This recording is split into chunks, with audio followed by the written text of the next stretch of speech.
Assalamualaikum warahmatullahi wabarakatuh. Waalaikumsalam Waalaikumsalam warahmatullahi wabarakatuh. warahmatullahi wabarakatuh. Kami dari kelas B50 ingin memperkenalkan Pak Rino Junianto sebagai pengamat, Bu Tari Novianti sebagai koci, dan saya Taryuti sebagai coach. Silakan Pak Rino. Terima kasih Bu Daryuti. Assalamualaikum warahmatullahi wabarakatuh. Waalaikumsalam warahmatullahi Waalaikumsalam wabarakatuh. warahmatullahi wabarakatuh. Apa kabar Bu Daryuti? Alhamdulillah sehat Pak Rino. Alhamdulillah sehat.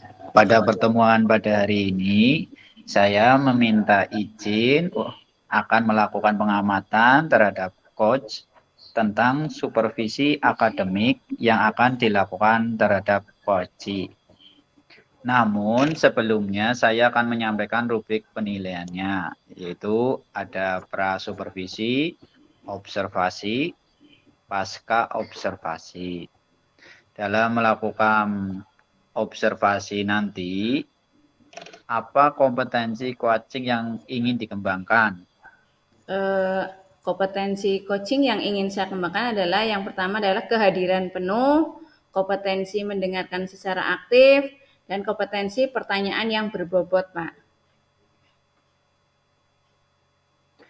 Untuk bagian kompetensi mana yang secara spesifik ingin diobservasi, Bu?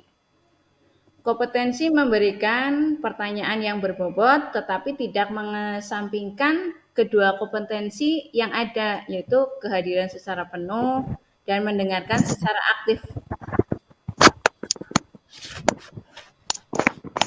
Untuk indikator ketercapaian dari tujuan pengembangan yang diinginkan, mengarahkan coach untuk menemukan dan menggali informasi yang ingin disampaikan. ya terima kasih. Mohon izin untuk ikut melakukan pengamatan. Monggo. Iya Pak, monggo.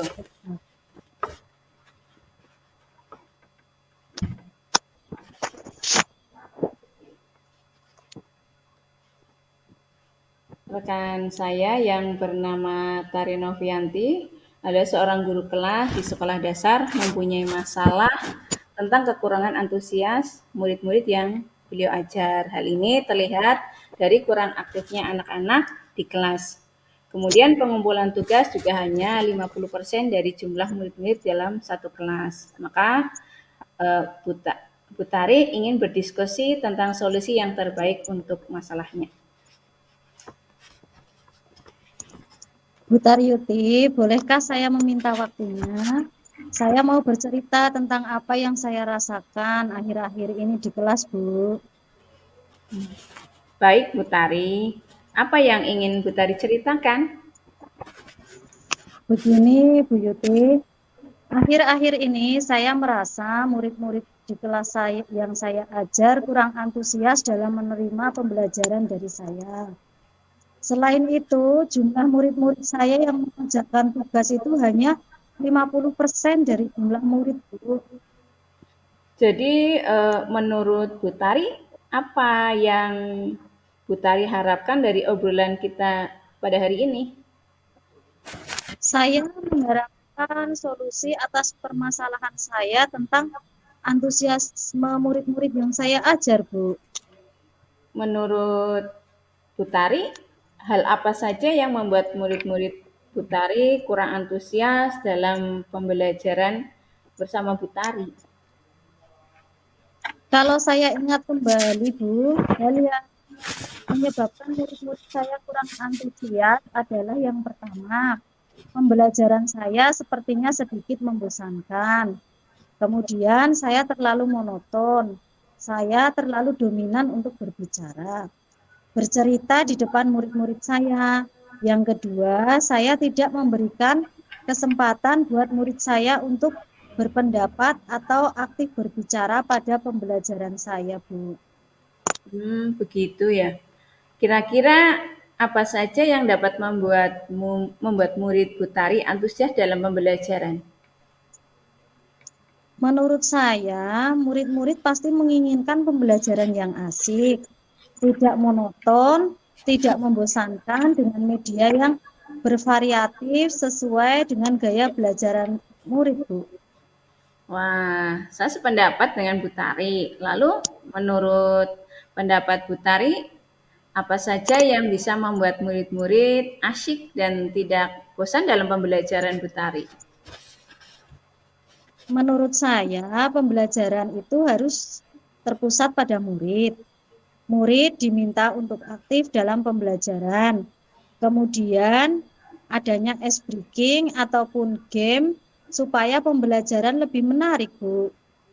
Lalu, eh, mengenai tugas yang diberikan kepada murid-murid, apakah penyebabnya sehingga kurang antusias dalam pengumpulan tugas? Kemungkinan karena tugas yang saya berikan itu terlalu banyak dan berisi banyak pertanyaan tanpa saya memberikan sumber belajar yang beragam dan mengasyikkan. Kalau boleh tahu, menurut Bu Tari, ya, menggunakan sumber belajar apa yang bagus di dalam kelas? Saya biasa menggunakan buku teks yang ada di perpustakaan, Bu. Adakah sumber belajar lain selain buku teks? Saya pikir banyak ya, Bu. Sumber belajar seperti video di YouTube, artikel di blog, atau tulisan ilmiah di internet, atau bisa juga kita menggunakan aplikasi yang sedang tren ya, Bu, seperti TikTok atau Reels di IG, Bu. Nah, betul sekali Bu Tari. Saya yakin sekali bila Bu Tari bisa menggunakan berbagai macam sumber belajar, pasti akan membuat murid-murid antusias dalam pembelajaran. Jadi sekarang apa rencana Bu Tari untuk menyelesaikan masalah ini? Yang pertama, saya merancang pembelajaran yang mengasihkan dengan menggunakan sumber belajar yang beragam, seperti video YouTube dan TikTok. Kemudian yang kedua, saya akan memberikan tugas tidak terlalu banyak.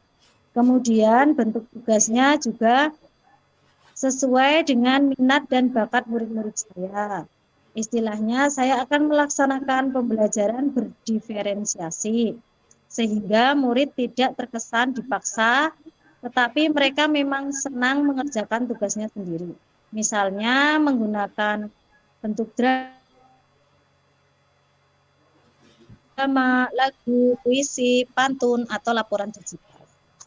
Bagus sekali rencana Bu Tari, mudah-mudahan berhasil. Apa komitmen Bu Tari terhadap rencana Bu Tari ini? Saya berkomitmen untuk selalu membuat rencana pembelajaran yang mengasihkan, menggunakan banyak sumber belajar untuk eksplorasi materi, sehingga murid-murid saya dapat menjalankan merdeka belajar. Dan saya akan membuat murid-murid saya senang dalam kegiatan eksplorasi materi tanpa ada unsur paksaan. Akan saya serahkan pemilihan sumber belajar pada murid-murid saya di kelas. Wah, bagus sekali Bu Tari.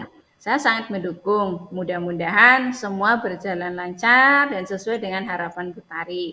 Sekarang bagaimana perasaan Bu Tari? Terima kasih Bu Yuti atas waktunya untuk sharing. Alhamdulillah sekarang saya merasa plong dan lega, Bu. Lebih semangat lagi karena sudah bisa menemukan akar dari permasalahan yang saya hadapi beserta dengan solusinya. Mudah-mudahan kita semua bisa menjadi guru yang selalu dirindukan oleh murid-murid kita ya, Bu. Amin. Amin. Terima kasih, Bu. Sama-sama Bu Tari. Oke. Untuk berdasarkan percakapan tadi, apa saja yang sudah dilakukan pada saat melakukan coaching yang menjadi indikator ketercapaian pengembangan yang diinginkan, Bu Taryuti? Yang sudah saya lakukan, saya sudah berusaha menerapkan 3 kompetensi yang ada. Untuk pertanyaan yang berbobot, menggali kepada coach supaya coach dapat menggali pertanyaan dan menemukan solusi dari masalah. Data yang sudah disampaikan secara lengkap mulai dari alurnya, yaitu alur Tirta, yaitu ada tujuan, identifikasi masalah, rencana aksi, dan tanggung jawab. Untuk kompetensi apa yang dikembangkan berdasarkan coaching tadi yang dilakukan? Kompetensi mendengarkan secara aktif. Coach akan memberikan timbal balik kepada kita. Ketika kita mendengar secara aktif, saya yakin coach akan merasa senang apabila mereka berkeluh kesah dan kita mendengarkan dengan secara penuh begitu, Pak. Oke, terima kasih Bu. Sukses selalu. Ya, sama-sama Pak Rino.